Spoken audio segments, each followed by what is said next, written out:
Hi friends. So one more chapter in the epic Sinkaras rivalry is over. This time it was the US Open final where they both played Sinner and Alcaraz, and it is over. Alcaraz has come out a winner. The verdict was clear. There was no close fight. It was as one-sided as one could think of, and even with such an impressive track record and head-to-head statistics that Alcaraz had over Sinner, even in that compared to that standard also, it was a pretty one-sided affair. Yes, the scoreline was a four-setter, and it would suggest that it was not a real straight set win.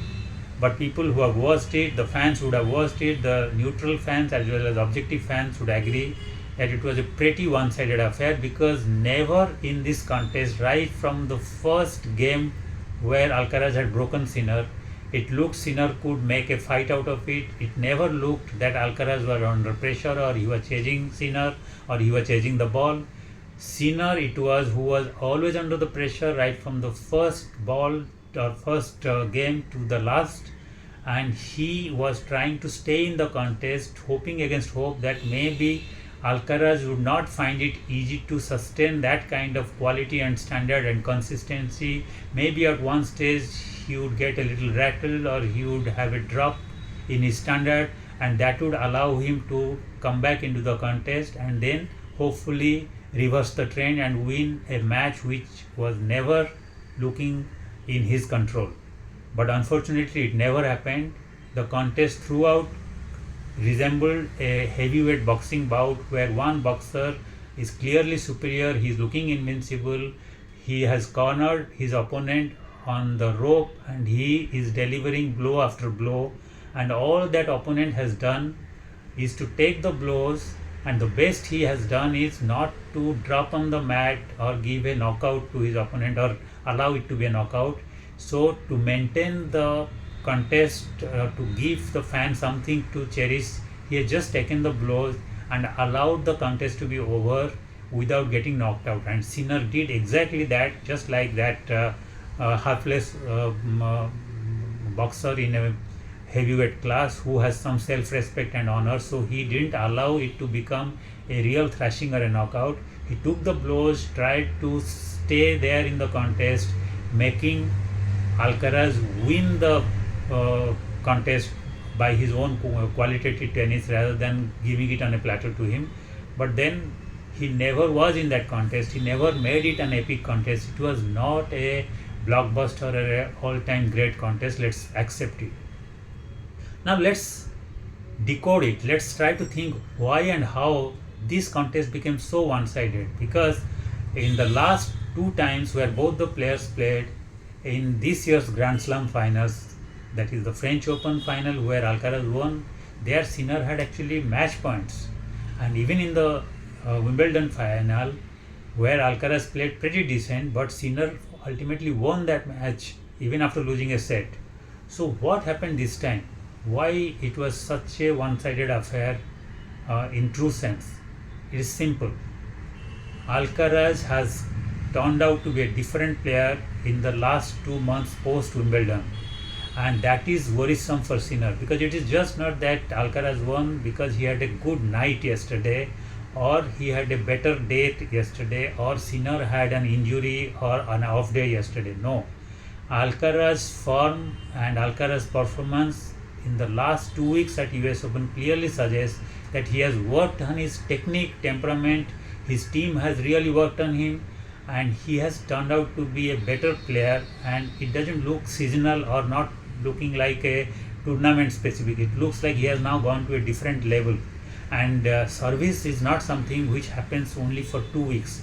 He has clearly worked on his service, and now his service is looking one of the best among the contemporary players, and he's not far off from Federer and Sampras, who are two of the greatest ever servers in men's tennis.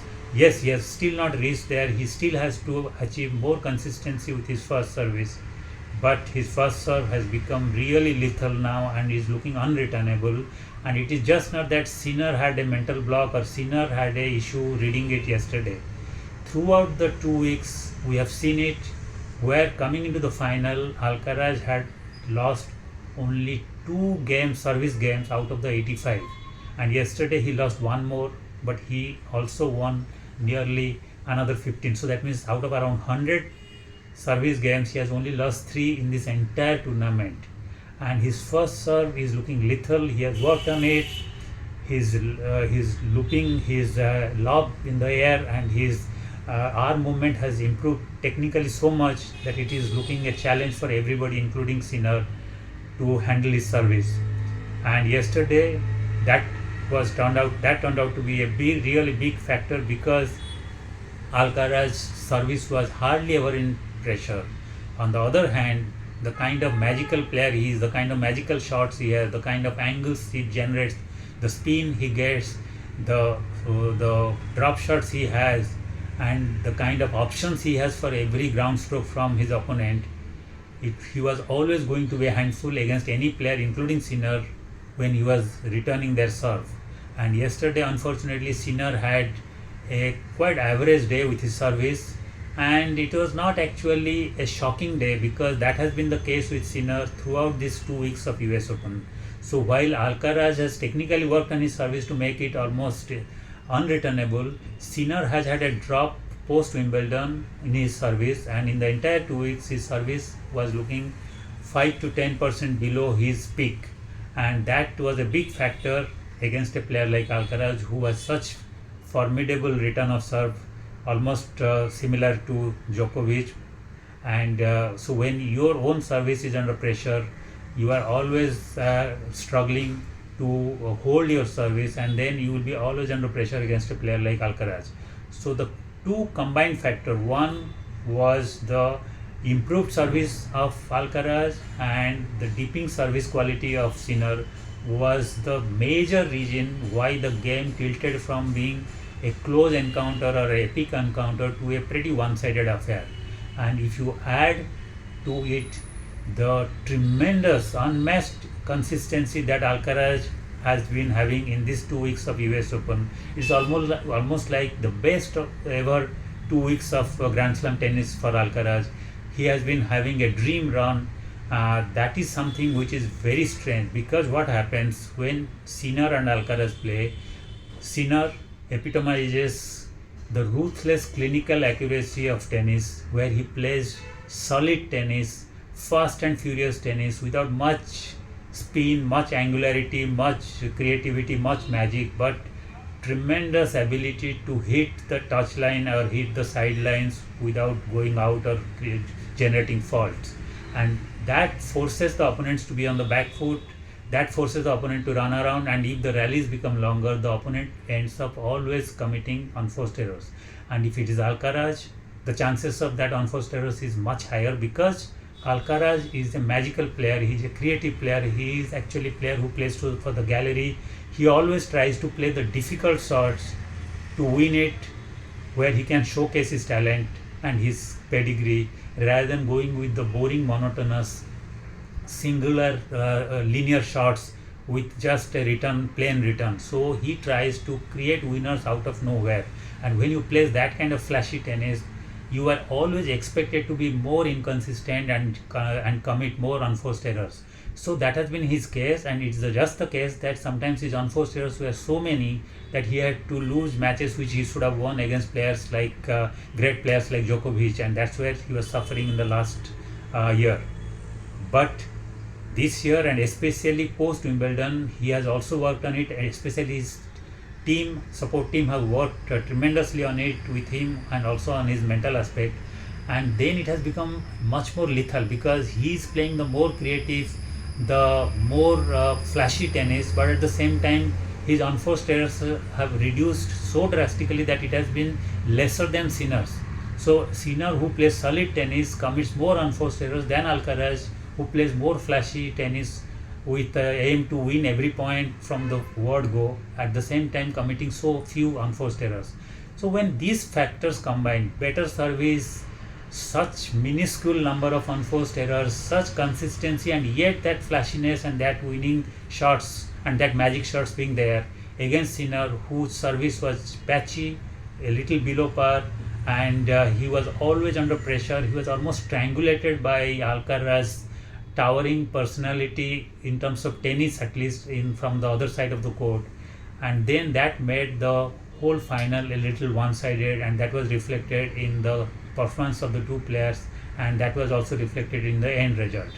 And it's not that Alcaraz needed any of these to have that superiority over Sinner, because any which way he has been having such superiority over Sinner in the last few years, which is very strange, because Djokovic having a superiority over Alcaraz, Sinner having a superiority over Djokovic, but unfortunately or fortunately, whatever, it depends which fans you are, Alcaraz is having such an overwhelming superiority over Sinner. Maybe that kind of tennis they are playing currently, it suits Alcaraz, and Sinner doesn't have a code to crack Alcaraz's creativity, because every statistics is heavily loaded in favor of Alcaraz. Now he has a 10-5 overall win-loss ratio. That means he is double in terms of wins against losses against Sinner, which is a huge discrepancy if you're talking about a player who was even till yesterday was world number one. So if you are world number two and having such superiority over the world number one, that shows how much superiority you are having 1-1. On hard court, which was supposed to be Sinner's strong point, where he has won so many Australian Open and now even US Open last year, there also Alcaraz has clear advantage. His win-loss ratio, he has a win rate of 7 out of last 10 hard court games. And also Alcaraz is having such control over Sinner even in the major finals. It's 5-2. He has won 5 and lost only 2. And in the Grand Slams, he has had a 3-2 advantage. Now it has become 4-2.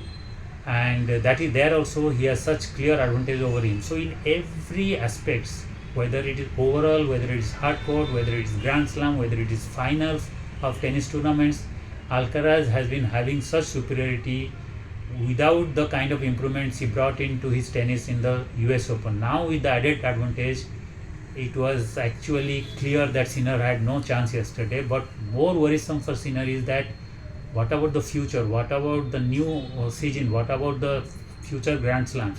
As such, he was struggling against Alcaraz. Now that Alcaraz is world number one, and now Sinner may not get easy also draw, because he will be 2 and he will have to face difficult players, and Alcaraz will have even more easier of players and challenges on his way to the final. And if both of them reach the final, how would Sinner able to counter Alcaraz?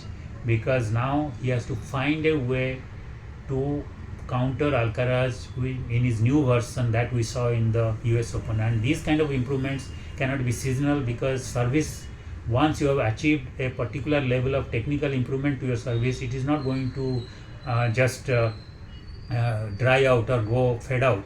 So Alcaraz is now going to now will be having this as an added arsenal, and now Sinner has to find a way to counter it. And the best way Sinner can do is to work on his own service, because that is in his own hand. He can still work on it and he can improve on it, because it has gone down a little bit.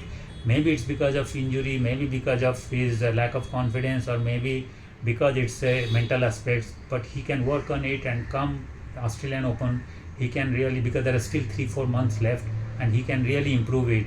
And once he makes his service as good as it has been before the US Open, at least he would be much more confident in holding that service, and that would be putting a little extra pressure on Alcaraz, because then Alcaraz would know that he has to hold his service with the same kind of authority that he has been doing, because Sinner is not going to give him free service games of his own. So that may mentally act upon him at crunch situations, just like how it happened for a brief period in the second set yesterday. And that can create some confusion, some self-doubts in Alcaraz, and a little bit of mental issue can then pull down his service, and then that can give Sinner a window of opportunity. Because as such, Alcaraz service, nothing much can be done, because none of the opponents could manage to counter it, and Sinner could not find it, couldn't counter it yesterday. So Sinner can't just try to create a better return against Alcaraz if Alcaraz continues to serve like that. So Sinner has to beat his time. He has to improve his own service game, and then put a little pressure on Alcaraz by always holding his serve, and that hopefully can rattle Alcaraz or create a little self-doubt, and then that may deep his service game, or at least the consistency in his first serve, and that can really open the window for Sinner to put pressure on Alcaraz, and that would be the only way he can establish some sort of a superiority over him, and he needs to do that to win the future Grand Slams and to reclaim his world number one. So yes, some exciting time ahead of the tennis world. The two players have reached a different level and they will continue to dominate, but definitely some work to be done for Sinner. Alcaraz is in a much better mental space as a world number one, and also one who has won two Grand Slams in this year, to share it with the honors with Sinner. So it's Sinner now who will have to again work on his own tennis, and he has to give a counter reaction and counter attack against Alcaraz, because Alcaraz did that improvement because of Sinner. Now it's turn of Sinner to chase Alcaraz and to bring his improvement. That's what great players do. That's what great rivalries do. It brings out the best in each other. It helps each others to improve their tennis, to become a much better player. So Alcaraz has done because of Sinner. Now it is Sinner's turn to go back to the drawing room, to go back to the practice court, and to make himself even a better player, if that is even possible. He's such a great player, but now there is room for him. He would know to improve his tennis, to come to a level where he can once again win the Grand Slams. He can once again establish some kind of a superiority over Alcaraz. So great 2026 is in store for us. Let's wait and watch. Thank you.